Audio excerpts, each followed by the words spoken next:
أشرقت نفسي بنور من فؤادي. ایک واقعہ بھی لکھا ہے کہ ایک آدمی بڑی تمنا کرتا تھا کہ میری حضرت خضر علیہ السلام سے ملاقات ہو جائے. دعائیں کرتا تھا کہ اللہ اپنے ولی خضر علیہ السلام سے میری ملاقات کرا دے. حضرت خضر علیہ السلام کے بارے میں دو قول ہیں. ایک یہ قول ہے کہ یہ اللہ کے ولی تھے اور ایک قول یہ ہے کہ یہ اللہ کے نبی تھے. راجح قول یہ ہے کہ یہ نبی تھے، کیونکہ خود قرآن میں آتا ہے جو انہوں نے بعض کام کیے تھے تو ان کاموں کے بارے میں، مثلا ایک کشتی کو توڑ دیا تھا، دیوار کو ٹھیک کر دیا تھا جنہوں نے مہمان نوازی نہیں کی، ایک بچے کو قتل کر دیا تھا. تو جب پوچھا موسیٰ علیہ السلام نے یہ کام کیوں کیا آپ نے، اس بچے کا کیا جرم تھا جو مار دیا، کشتی توڑ دی؟ تو قرآن میں آتا ہے حضرت خضر علیہ السلام نے جواب میں فرمایا وما فعلتہ عن امری، یہ میں نے اپنی مرضی سے نہیں کیا، اللہ کے حکم سے کیا ہے، اور اللہ کا حکم نبی پر آتا ہے براہ راست.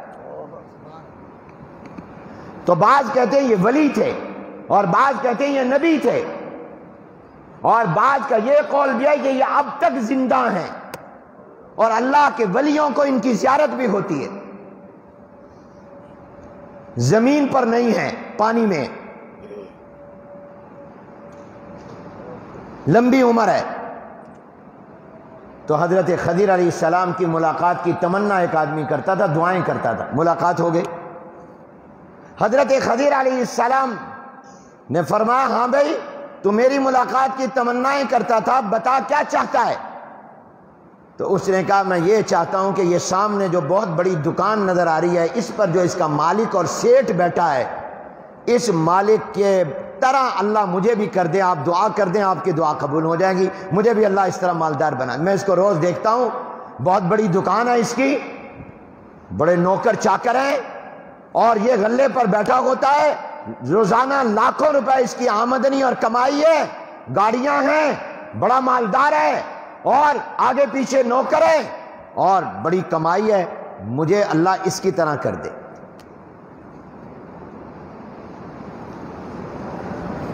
اس آدمی نے اس کی آواز سن لی، باپ پاس کھڑا ہو کر کہہ رہا تھا، اس نے بلا لیا. اس نے کہا کہا میں نے خضر علیہ السلام سے کہا ہے کہ وہ دعا کر دیں اللہ مجھے تیرے جیسا بنا دے، جیسا تو مالدار، نوکروں والا اور خادموں والا، ملازمین تیرے پاس مال و دولت، مجھے بھی اللہ ایسا کر. اس نے کہا یہ دعا نہ کرانا، یہ دعا نہ کرانا، بالکل نہ کرانا. اس نے کہا کیوں؟ تجھے میں بڑا خوش دیکھتا ہوں.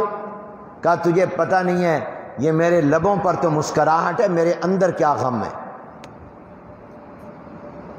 میرے اندر کا غم تجھے پتہ نہیں. جتنا میں دنیا میں پریشان ہوں اتنا کوئی پریشان نہیں ہوگا. اس نے کہا وہ کیسے؟ اس نے کہا یہ میں بتا بھی نہیں سکتا.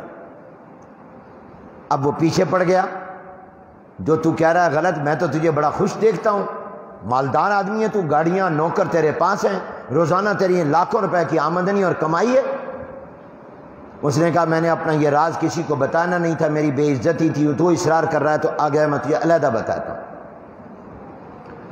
اس نے کہا کہ میری بیوی بیمار ہو گئی، اتنی بیمار ہو گئی کہ اس کے بچنے کی امید نہیں تھی، اس کی موت کا خطرہ پیدا ہوا.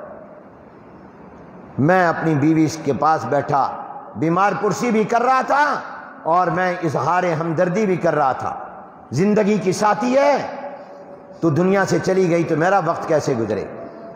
تو بیوی نے کہا یہ مردوں کے ایسے ہی دعوے ہوتے ہیں، میرے مرنے کی دیر میرا کفن میلا بھی نہیں ہوگا تو دوسری شادی کر لے. میں نے کہا نہیں، مجھے تجھ سے سچی محبت ہے، میں تیرے بعد دوسری شادی نہیں کروں. اس نے کہا کہ مجھے یقین نہیں، مردوں کا اعتبار نہیں، تو شادی کر لے. مجھے تب یقین، میں تو اب دنیا سے جا رہی ہوں، اگر تو محبت میں سچا ہے تو اپنی جسمانی طاقت کو ختم کروا دے، تو شادی کے قابل ہی نہ رہے، پھر مجھے اطمینان ہو. میں بیوی کی محبت میں دیوانہ تھا. میں نے کہا بہت اچھا. میں نے اس کا کہنے کے مطابق اپنی طاقت ختم کرا دی. خدا کا کرنا ایسا ہوا میری بیوی تندرست ہو گئی. جو موت کے منہ میں جا رہی تھی اللہ نے اس کو زندگی دے دی، وہ تندرست، اور میں اپنے آپ کو اس کے قابل نہیں رکھا تھا. نتیجہ یہ ہوا کہ کچھ عرصے کے بعد میری اس بیوی نے مجھ سے طلاق لی اور دوسرے مرد سے شادی کر لی، اور میں اب شادی کر نہیں سکتا.